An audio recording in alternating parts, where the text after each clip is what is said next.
L'équipe de France est en demi-finale. C'est le mec qui en fait trop. Bien sûr, nous sommes en direct sur Twitch. Et toi, si tu nous regardes sur YouTube, viens, installe-toi. On va regarder ensemble le bracket puisqu'on connaît les affiches des 2 demi-finales. Mardi soir, il y aura l'Argentine qui va jouer contre la Croatie. Est-ce que les Croates vont être capables de faire comme en 2018 et accéder à la grande finale? En face, ce France-Maroc qui va être exceptionnel. Exceptionnel, les gars. Bon courage au préfet, hein, tu nous disais. Et tu joues le préfet allemand? Mais les gars, qu'est-ce que c'est? Incroyable. Ouais. Ah bah là, on va pas se mentir, les gars, parce que le temps de venir au studio, là, le périph', tout ça, c'est du jamais vu. Honnêtement, je pensais pas qu'il y avait autant de Marocains en France. C'est incroyable. Avec Mathias, Non, mais c'est incroyable. on est parti du même endroit. On partait de Boulogne pour venir au studio avant le match de l'équipe de France. Logiquement, pour venir à Webedia, on sort à Porte de Champéret. Là, la porte maillot avant était fermée, la porte de Champéret était fermée. Ils ont tout fermé. La porte d'Anières après la porte de Champéret était fermée. Il fallait sortir à porte de Clichy et revenir en arrière. En tout cas, moi, c'est ce que j'ai fait. Mathias, lui, a préféré forcer le barrage à la porte d'Anières. Voilà, je préfère le dire. Il a quand même sauté, il avait un truc, il a sauté au-dessus du barrage. J'étais pas le premier, mais on a vu que Bon, pendant que vous êtes en train de nous raconter vos petites histoires d'avant-match, on va surtout parler des 3 quarts de finale qui ont été fantastiques. Parlons du Maroc, puisque le Maroc... tout à l'heure à 16h face au Portugal a créé l'exploit. Ça y est, enfin une équipe africaine accède aux demi-finales et les Marocains ont servi un match exceptionnel en termes de valeur, de courage, de tactique, de défense, d'abnégation et un but aussi de très haut niveau, mon Mathias. Ah ouais. Ouais, parce que le gardien catastrophique, on va pas se mentir, catastrophique la sortie, mais alors En-Nesyri, la hauteur. Je pense que le gardien qui saute avec le bras tordu, je suis même pas sûr qu'il soit plus haut. Hein. Non. Il est très loin. On parle de la détente de Ronaldo et tout, mais c'est incroyable. Et ouais, après, ça c'est pareil. Hein, je l'ai dit tout à l'heure. Chacun aime ou aime pas. Voilà, le Maroc, ils ont pris un seul but et c'est un CSC. J'ai rarement vu, surtout à ce niveau-là, avec les équipes qu'ils ont affrontées, Belgique en poule, Croatie en poule, la Croatie en demi-finale. Ils ont sorti l'Espagne, là ils sortent le Portugal. Imaginez les joueurs qu'ils ont eu. Ils ont eu des blessés avant la Coupe du Monde, ils ont des blessés pendant la Coupe du Monde. Des histoires internes. Honnêtement, je pensais que les amis Portos, ils allaient en mettre à l'usure 2 ou 3. Panaye, Faguerd, totalement inconnus, les défenseurs centraux, je ne les connaissais pas. Les mecs, ils ont pris tous les ballons de la tête.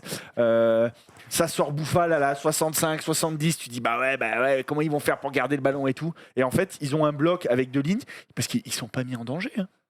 Non, regarde le stade Polo avant que je prenne la parole. 12 tirs en faveur du Portugal, c'est peu. 3 cadrés surtout. 74% de possession de balle. Elle est folle cette stat. Et c'est exactement la physionomie qu'on a vue pendant 90 minutes. Hein. Non, mais c'est exactement ça. Et ça fait écho à ce qu'on disait sur le côté de possession stérile.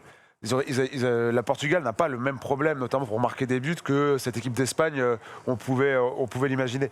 Cette équipe du Portugal marque des buts, c'est marquer des buts et elle a les joueurs pour marquer des buts.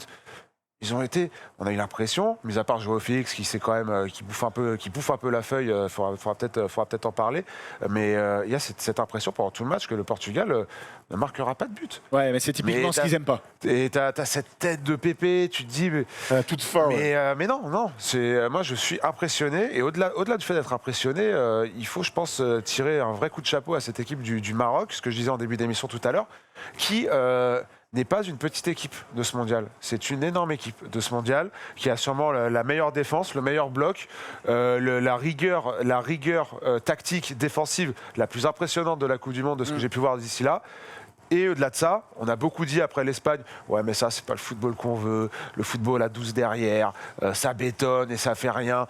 Ce football existe aussi, on peut le dire. Avec leurs armes, et encore une fois, la manière dont ils renvoyaient, dont ils ont sorti les ballons, la manière dont ils ont su casser les lignes dès qu'ils ont pu le faire et qu'ils ont pu se créer des situations dangereuses, j'ai trouvé ça très impressionnant aussi au niveau de talent, précision. Il ne faut pas manquer de respect à cette équipe du Maroc et pas manquer de respect à ce style de jeu qui n'est pas que on défend à 12 et on espère marquer un but miraculeux. Aujourd'hui, le Maroc mérite largement de gagner ce match. Largement. Il y a Noupi qui nous dit que ça sent la Grèce 2004. Qui va très loin. On n'espère pas, mais après, je suis moins inquiet que 2004 parce qu'encore une fois, on a Deschamps et il sait gérer ce genre de choses. Et on est sur une demi-finale de Coupe du Monde avec les grands joueurs qu'on a. Donc on ne les prendra pas on va vraiment travailler ce match-là. On va pas se dire ouais, ils ont des blessés, des suspendus. Là, leur deuxième attaquant, ont fini sur les rotules. Ils ont fini sur les rotules. Et les Portugais, je pense qu'ils sont venus pour les respecter. Juste, ils sont rentrés dans l'entonnoir. On la connaît cette phase. Après, les Portugais, ils sont tombés dans tout ce qu'ils aiment pas, à savoir devoir faire le jeu face à un bloc bas. Et on va pas se mentir, d'une équipe qui n'a rien proposé pendant 2 ans parce que sélectionneur catastrophique, ce n'est pas du jour au lendemain qu'elle a éprouvé. On pouvait un peu penser ça de l'équipe de France, mais elle nous a rassurés dès le premier match. Et de toute façon, avec ses 4 offensifs, voilà. Mais là, on savoure, on est en demi, on joue le Maroc, super. Mais Didier Deschamps, dès demain matin, ils sont sur les vidéos et tout. Il y a du taf de ouf. En tout cas, ce qui est sûr, c'est que c'est une énorme désillusion hein, quand tu vois l'effectif, bien sûr, les joueurs, et aussi le fait que ce soit la dernière de Cristiano Ronaldo qu'on a vu en larmes entrer. Il est quand même été relégué sur le banc par son coach en cours de compétition. Les rumeurs disent que quand il a pris la décision, il voulait se barrer et finalement. Il est resté au sein du groupe. Quand je dis barré, c'est barré du pays, hein, quand même.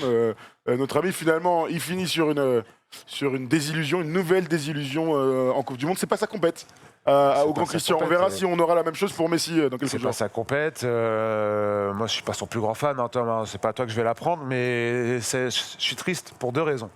La première, c'est la manière avec laquelle il traverse cette deuxième mi-temps comme un fantôme. Je sais pas, je vais te dire des bêtises, il doit y avoir 6 ou 7 ballons touchés, 2 ou 3 de perdus. Il fait une bonne passe sur Joao Félix, voilà, c'est le seul truc. Il a fait égaliser, il peut égaliser. Il y a aussi, ouais. Mais t'as cette image, t'as cette image de lui en train de quitter la pelouse. C'est rare de voir Cristiano avoir des émotions. Moi, ça m'a quelque part touché. Hein.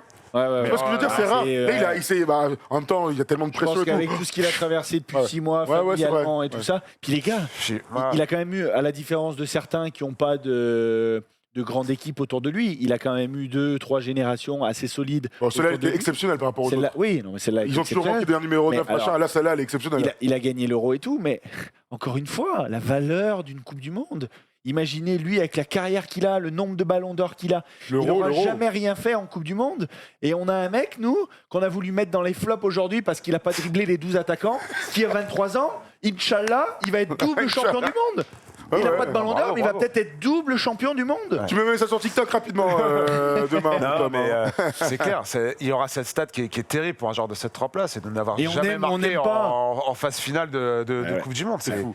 Pour un joueur aussi fort, c'est fou. C'est quand même assez terrible. Et puis forcément, tu tombes dans le jeu de la comparaison avec Lionel Messi, qui a été le jeu de cette Coupe du Monde depuis le premier match de poule, avec un Cristiano Ronaldo qui marque, certes, mais qui... Qui marque certes, mais bon, on voit que Messi, l'impact qu'il a sur son équipe et la manière dont il arrive à les faire gagner, c'est impressionnant. Et tout ça lui fait beaucoup de mal. Bon, après, j'ai un petit regret vis-à-vis de ça. C'est de partir tout seul, ne pas aller avoir un petit mot pour ses jeunes coéquipiers. Après, c'est la personnalité. Et Lionel Messi est comme ça, et peut-être que Mbappé sera sûrement comme ça aussi. C'est la personnalité de ces gens-là. Mais oui, la fin de carrière, en tout cas la fin de carrière internationale. Il n'y a jamais de bonne fin. C'est terrible. C'est vraiment ce qui est dur. Tu peux gagner. Ouais. Mais il y en a qui gagnent, il n'y en a pas beaucoup. Il y en a qui mettent des coups de tête en finale. C'est une autre histoire. Quand on parle des très grands joueurs aussi, c'est ce qui est très dur. Déjà, tu choisis pas. Enfin, tu peux choisir, mais tu choisis pas quand tu arrêtes et tout. Il y en a pas beaucoup, hein. Moi j'en connais, je les ai côtoyés, je les adore. Ils ont été champions du monde en 2017 en France. Ils avaient 40 ans passés, ils n'ont pas été capables d'arrêter parce qu'on n'a pas envie d'arrêter. Il n'a pas envie d'arrêter. S'il pouvait jouer un Euro, je pense en 2024, il le ferait. Après, l'âge, le physique, tout ça. Il a joué les JO avec les moins de 23. Honnêtement, on aime ou on n'aime pas. Moi, je suis pas un grand fan. J'ai appris à l'apprécier parce qu'avec le temps, l'année dernière, il a fait des dingueries avec United. Les gars, on peut pas être insensible à un mec qui finit en pleurs tout seul dans un couloir, perdu au Qatar, aucun coéquipier autour de lui. Il sait même pas forcément qu'il y a des caméras dans le couloir et tout. Il éclate d'un coup. Enfin, voilà, imaginez la pression. Et puis on parle que de lui, quoi. La presse l'a salopé là pendant 8-10 jours parce qu'il jouait pas. La presse portugaise, la presse de son pays, c'est horrible à vivre ce genre de truc. C'est sûrement ce qu'il y a de plus terrible dans cette histoire, c'est l'irrespect, le manque d'humanité de la presse et de l'opinion globale du Portugal vis-à-vis de sa carrière et de ce qu'il a apporté à cette équipe et même de ce qu'il a apporté au football mondial. C'est peut-être aujourd'hui le 2e meilleur joueur de l'histoire ou pour certains le meilleur joueur de l'histoire du football. Et tu es détruit par la presse et par l'opinion publique de ton propre pays. Ouais. Alors certes, il a fait des choses Mais ça reste quand même terrible et très ingrat, je trouve. Pour finir sur ce match, évidemment, les tops, le gardien Bounou exceptionnel, la défense centrale au global, même quand ils sont passés à 3, incroyable, ils auraient pu jouer 2 jours, ils n'auraient pas pris de but. Unai, bien sûr, qui est le joueur d'Angers, hein, toujours. C'est la révélation. C'est une révélation, bien sûr, on va le voir Ouais. au top niveau, hein, sans aucun doute. Et puis Ziyech et Bouffal, qu'on n'a jamais vu courir autant. Hein. C'est incroyable. Donc bravo encore une fois au Maroc. On se fera une belle preview en début de semaine de ce France-Maroc en demi-finale. Parlons des 2 autres matchs rapidement, parce qu'il est 23h47, messieurs. Parlons vite fait. Le plus beau match qu'on ait vu de ces quarts, c'est bien sûr, c'est le Argentine-Pays-Bas. Les gars, on a vécu une soirée exceptionnelle. Pourquoi ? Parce qu'il y avait une intensité de malade, qu'ils étaient tous à 2 doigts de se foutre sur la gueule, que le scénario est incroyable. Messi fait une passe folle Incroyable. derrière le but, la célébration de Messi. On l'a rarement vu aussi émotif. Et puis l'égalisation à la dernière seconde. Putain, les Pays-Bas, ils ont sorti de leur poche un truc exceptionnel pour nous. Non, mais c'est clair, ce match, il avait tout pour nous régaler. Les Argentines-Pays-Bas, de toute façon, c'était des affiches énormes. C'était peut-être, bon, il y avait France-Angleterre, mais quand tu entends ces deux nations s'affronter, tu sais que ça va être énorme. En plus, là, le contexte de ce match a fait que la tension était à son comble. Je rajoutais à ça le scénario est extraordinaire. Passe décisive de Messi, but de Messi. Voilà, pareil, on va parler de Giroud qui n'avait pas marqué en 2018, on va parler de CR7 qui n'a jamais marqué en phase finale. Pareil, Messi est en train de faire tomber tous les petites stats merdiques qu'on lui rappelait quand il jouait une Coupe du Monde. Il nettoie un petit peu. Il nettoie, et puis au-delà des stats, le jeu, quoi, il est rayonnant. Il perd presque pas de ballon hier, avec la prolongation, tout ça, très fort. Puis pareil, après, de toute façon, ils sont en mission. Le Maroc, Bouffal l'a dit, on est dans un rêve, j'ai pas envie que ça s'arrête, je sais pas ce qui se passe, je me sens bien, c'est magnifique. Les Argentins, ils sont en mission depuis la Copa América. D'accord, mais quand ils prennent le but à la fin, pour moi, jamais ils passent. Hein. Ouais. Ça, normalement, c'est des changements de momentum. Il te permet pas de. Pas le poteau, tout ça. Non, Martinez, il est exceptionnel au péno. Après, les Pays-Bas, c'est quand même très moyen. Ce qui est très beau, c'est vraiment le scénario, et on s'est tous dit, faut surtout pas qu'on vive ça ce soir. C'est horrible à vivre quand c'est ton équipe. Bien sûr. C'est vraiment horrible. Après, la loterie, les tirs au but, le gardien, il a été monstrueux. Les gardiens sont monstrueux sur les tirs au but globalement dans la Coupe du Monde. Hein. Mais bonne chance en demi-finale. Bonne chance. Non, c'est clair. Messi qui a pris le premier péno. C'est un débat qu'on voit beaucoup ces derniers temps, avec des joueurs qui donnent leurs avis, d'autres qui donnent le leur. Est-ce qu'il faut, quand tu es la star et le meilleur tireur de pénalty de ton équipe, de tirer le 4e, le 5e ou le premier pénalty ? Ça reste quand même une excellente question. Sachant qu'il avait déjà tiré un penalty dans le match. Donc on rentre encore dans ce duel psychologique. Le premier penalty de Messi, il est testiboule d'une taille. Trop émotif les Argentins, j'aime bien ça. Hein.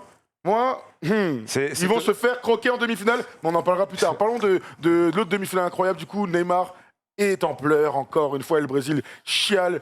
Mon gars, quand il marque quand Neymar, d'ailleurs, enfin, tu vois, on parle d'étincelle alors qu'il est plutôt bien muselé, que les Brésiliens galèrent, il marque ce but. Pour moi, c'est passé, c'est fini. C'est validé, gros. C'est validé, frère. Ça doit passer. Ils ont pas de réussite, mais ils sont tombés dans le piège. Hein, les Croates, la totale, t'as raison. Tu sais où ils vont venir te chercher, les Croates. Ils sont tombés dans le piège d'un milieu de terrain qui est extraordinaire, vraiment. Le milieu de terrain de la Croatie, c'est trop. Modric. Mais ils savent pas assez. Et il y a des sélections africaines autres que le Maroc qui sont pas passées si loin. Hein. Et on a dit oui, mais il y a encore ce manque d'expérience parce qu'ils vont pas assez jouer quand les équipes européennes. On en a joué une ou deux en amical à la Côte d'Ivoire, tout ça. Hein. On n'aime pas jouer, hein, c'est dur. Hein.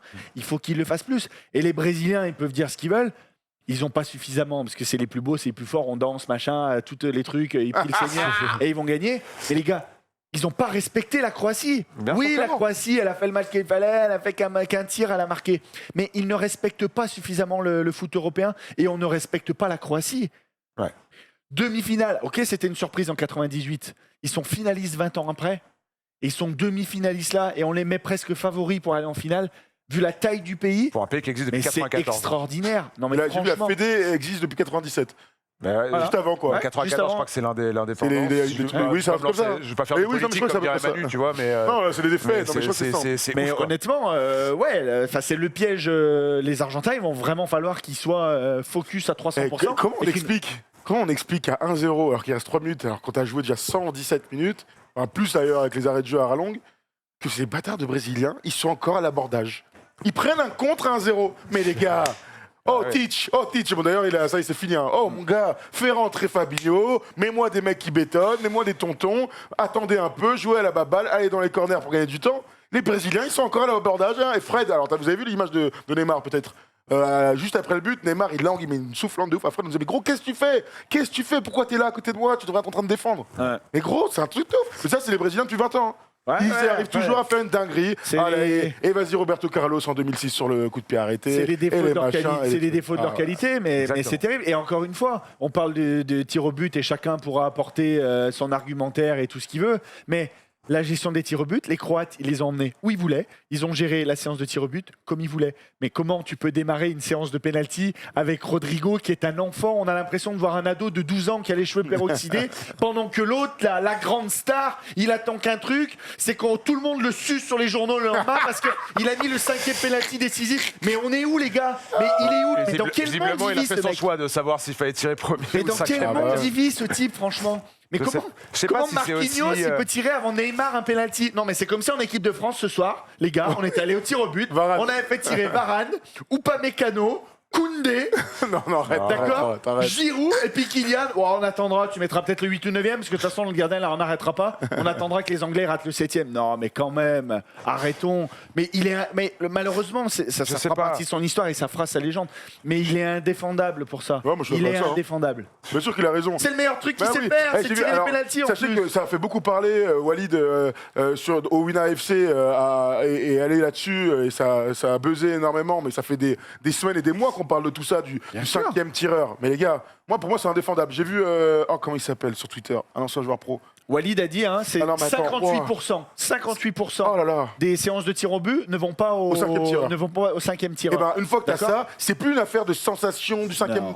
Gros, tu dois te faire tirer tous tes meilleurs avant. Modric, Et il puis- tire 3e. Bien sûr, mais surtout qu'en plus, Modric, il tire 3e. Voilà. en plus t'es mené, on est d'accord, hein, c'est la Croatie qui tire d'abord ou c'est le Brésil? Le premier péno, il arrête le premier péno. Oh, je sais plus. Ils vont nous Mais dire. Ils vont nous quoi dire. qu'il en soit, tu mets en confiance tes Je sais plus. partenaires. Bien sûr, c'est ce que j'allais dire. Tu mets en C'est confiance ça. tes partenaires. C'est ça un la statut de Messi, leader. L'Argentine, qu'on dit très émotive, et ils sont beaucoup trop émotifs. On se souvient des images de Pablo Aimar pendant les matchs de poule, etc. Bah ouais, t'es dans Ouais, l'émotivité, t'es le patron. Je dois mettre mon équipe sur les bons rails parce que je sais que si on attend et qu'on toi, rate c'est derrière, ça va pas être la même confiture. Je sais que si j'y vais en premier et que je marque mon penalty, derrière les gars, ils vont être galvanisés et ça va rouler. Et c'est exactement ce qui s'est passé. Là, le Brésil, qui est dans les mêmes émotivités que l'Argentine, Ah ouais, bah, faut pas avec pleurer. peut-être ce soupçon de condescendance en plus. Eh ben, ils ont pas du tout fait ce qu'ils devaient faire. Et la question de Neymar, elle se pose. C'est improbable de voir Marquinhos tirer avant Neymar. Pauvre Marquinhos. C'est improbable. Marquinhos, il y tire va, il tire en deux si je dis pas de bêtises Terrible. parce que le premier. Non, il dit ouais, Croatie en premier. hein. Ouais, Croatie en premier parce que le mec, la séance avant le Japon, il était rentré pour ça. Lui, il a pas fait semblant. hein. Tout à fait. Il a mis tout Fidel, à je crois, fait. du Et poteau. bien sûr, là, c'est pas de taper sur Neymar pour taper sur Ah Neymar, non, c'est non, de non, taper pas du sur tout. les stars qui doivent tirer. Maintenant, Bien on le sûr. sait. 1, 2, 3, 4, tu te débrouilles, mais en tout cas, t'es pas le dernier, puisque si t'as en fait, t'as de grandes chances de pas tirer. Donc, C'est c'est le meilleur comme les tireur mecs- du monde, c'est comme et les tu mecs- dois tirer, c'est tout, en fait. C'est terrible, C'est là, con, hein, mais mais tu vois, encore une ça se fois- défend plus, ça, maintenant. C'est terrible la lecture de Neymar et de ce match et de la finalité de ce match. Mais Lui un qui but, joue sur gros. une jambe depuis Ouais. 2 semaines, Bien qui sûr. met un but incroyable dans un tiki-taka assez fou. Incompréhensible que ça passe, d'ailleurs, hein, à ce Incompréhensible que niveau-là. ça passe. Mais même dans ce match ne met pas trop de pieds devant l'autre, qui se voit déjà en sauveur de la célébration, patrie, la célébration. et qui Grave. maintenant se fait charger de partout à cause de ce choix enfin ce choix, peut-être que c'est pas lui qui a choisi aussi, encore une fois, hein. C'est peut-être curieux C'est pour ça que les Argentins vont aller au bout. de savoir ça. Ils sont trop sérieux et ils se feront pas avoir comme le Brésil. Je Ah pense non, qu'à ça. l'usure avec Messi et tout, ils sont en mission. On va Messieurs, pas- on va on verra, pas se on projeter, verra, mais on verra. voilà. L'Argentine, Ouais. c'est pas, Vous c'est avez pas les deux c'est pas demi-finales, le Brésil, en tout cas. hein, comme on dit. Non, tout à fait. Vous avez les deux demi-finales. Lundi, on essaiera de faire une preview des deux demi. C'était bien Mathieu Dosevi, hein, bien Ouais, sûr, Mathieu qui Dosevi. qui est allé dire mais si t'as déjà joué au foot, tu sais que le plus dur, c'est de tirer 5e. Ça, on l'entend. Le seul truc, c'est que quand t'es 5e et que tu tires pas, eh ben, t'as l'air un peu con. J'ai vu aussi Guigui qui dit Mbappé tire en 5 contre la Suisse. On n'a jamais rien dit. Tu as raison, sauf qu'avant lui, c'est des mecs comme Giroud, c'est des mecs comme Pogba qui tirent les Non, pénaux. non, Non, mais tu vois ce que je veux dire il tire. Non, mais c'est une énorme différence. Non, mais il tire en 5, mais les 4 avant, c'est arrivé qui jusqu'au 5. Il y aurait eu le risque, et en plus il l'a raté. Mais pardonnez-moi, mais on va pas quand même comparer, même si avec le PSG on parle que de ça, on va quand même pas comparer Mbappé et Neymar sur les tirs au but, Non, en c'est sachant sûr. que Neymar il a mis 350 pénaltys dans sa vie, et que c'est un tueur et qui fait tomber sur le cul tous les gardiens. Mbappé il en a raté suffisamment dernièrement pour éviter de le comparer pour une fois à Neymar. Faut quand même pas Absolument. exagérer non plus. Absolument. Bon, voilà, on a été très complet, que ce soit sur la victoire de l'équipe de France face à l'Angleterre. Harry Kane. Et sur les autres matchs, hein, bien sûr, on se retrouve mercredi pour le débrief du France-Maroc qui va être incroyable. Je sais même pas comment on va faire pour tenir. Ça va être compliqué. Ça va être compliqué tout ça. Merci à tous de nous avoir suivis. Merci Polo. Merci à toi, Tom. Merci mon Mathias. Cette émission. Merci Manu, merci Erwan. Vous m'avez régalé. Merci Erwan pour ta présence et ton courage. Merci à cette régie fantastique avec Vino Bastardo, Tom Vino, avec Chris Roche, avec Jerem et avec Max Davenu qui va aller tout de suite sur les Champs-Élysées parce qu'il y habite. Allez, on vous embrasse et on se retrouve mercredi prochain. Enfin non, on se retrouve lundi pour la grande début des demi-finales. Bisous. Shimmy as I turn, so we can sit together watching as the world burn. I want the front, back. Shimmy as I turn, so we can sit together watching as the world burn. Yeah, I'm worried about my father's life. Will he make it? I'm worried about my mother's promise. Will I break it? Will I make enough money for family get-togethers? With auntie sipping Moscato, eating exotic cheddars. I hope that wasn't too brash. Hoes I'm fucking you last. Cole, I'm bumping you first, so ho would notice me fast. I got 99 problems and a bitch ain't one. But with these 99 problems, bet this shit ain't fun. I gotta hustle on parole, pay them court fee soon. This game in need of subject matter, hope they sport me soon. So if my past is not a base, just never ask me how this tastes. Cause I'm trying to kill this verse and build a motherfucking case. Look, my deepest thinking at 2 o'clock in the morning. So speechless as I appear, my vocal cords are just warming. I'm kinda playing, gotta hurry to my dreams. I'm finding beauty in it all, so I ain't worried about a goddamn thing.